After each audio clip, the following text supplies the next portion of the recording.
My name is Jared, and I am a board-certified behavior analyst. So, as a behavior analyst, what we often do in the field is go to different homes, assess different clients in different situations.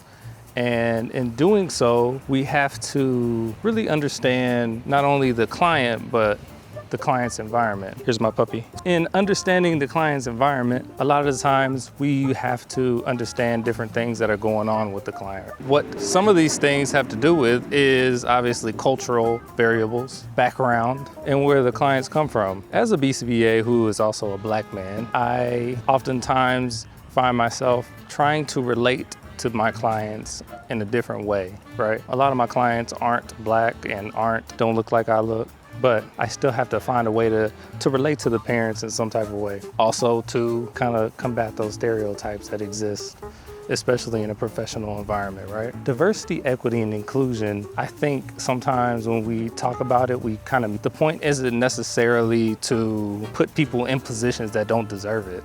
I know that's one of the talking points that people make is like, people that get those positions should get them because they deserve it. And I agree, obviously. Whatever job you get should be based upon, your credentials, how talented, etc. There's another side of that coin though, right? And the other side of that coin is, as a Black man who is less than 1%, yes, 1%, less than 1% of the entire population of board-certified behaviors analysts in the world, I find myself in situations where I do not see people who look like me in any of the rooms that I go in. I worked at a company very large company, I'm not gonna say the name of it, and I went to their conferences where they do, the big parties and all of that type of thing. And even though there was over 1,200 people at the event, I was the only Black man who happened to be a BCBA. Let that sink in. You got probably 1,000 BCBAs, give or take. I'm the only one who's a Black man. So diversity, equity, and inclusion makes it to where people like me are in more of those rooms for different companies. It will make it so that the opportunities are more, they're never gonna be fair, but it makes it more fair. It makes it easier to get in the room. Also, I think we miss another point when we talk about diversity and equity and inclusion when it relates to ABA. And that's, you have to really understand where they're coming from and their cultural backgrounds in order to serve them correctly and fulfill your obligation and your duty and your role as a BCBA. So diversity, equity, inclusion is not just a buzzword or something that a talking point for politicians. It's also listening to your family members and considering their cultures. It's also putting people like me, less than 1% of the entire population of BCBAs, in more of the rooms in which I can get more opportunities. Just kind of a backstory about me. I have had a few different jobs, but I'm very successful at what I do, just to pat myself on the back.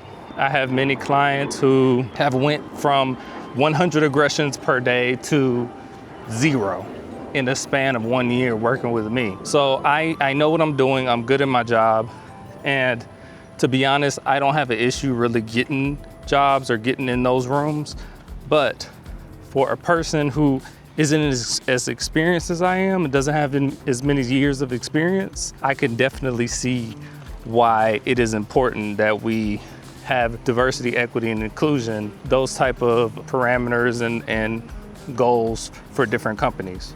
Hi.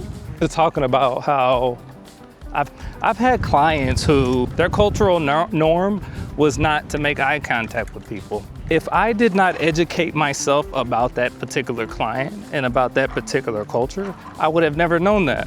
This is why diversity, equity, and inclusion is such an important thing for us to keep in mind when we're talking about being the best BCBA, the best physicians that we can be. What else can we do? On your own biases, really think about the different ways that you were brought up as a child and as an adult, and really try to understand how you can be less biased and more open-minded, especially as it relates to cultural competencies, our cultural matters in general. This work isn't extra, it's essential. These are some essential things that we need to do in the field. It is essential that we really pay attention to the cultural things that are going on with our clients. We really have to be mindful of advocate for equity within the workplace. It's so important the advocacy that we in the environment. A more diverse field of ABA is better for everyone, right? Because there's only so much people who are Caucasian. Like the world and America is getting so much more diverse. In 2035, the minorities now are going to be the majority. So we really need to have a more diverse organization. Our organization is not very diverse right now.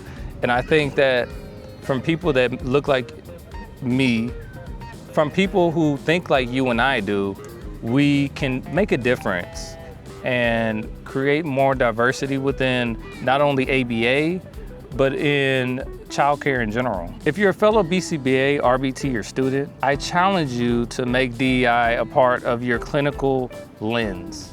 Make it a part of something that you think about on a daily basis as far as your clinical lens. All right, guys, if you like this video, I'm gonna be posting some more.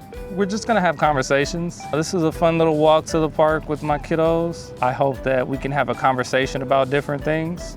I hope I can learn from you as well as you learn from me, hopefully. So if you want to follow along in my journey, hit the subscribe button, interact with me, drop a comment, and let's have a conversation. I think that DEI is one of those things where it's controversial, but it does not have to be, right? We're all people, especially in the field that is so loving as ABA is. Like, we love our kids. We genuinely do. BCBAs really love our kids. And being as loving as we are, we should really start to be more inclusive and think about others. So I'll see you guys on the next one. Bye.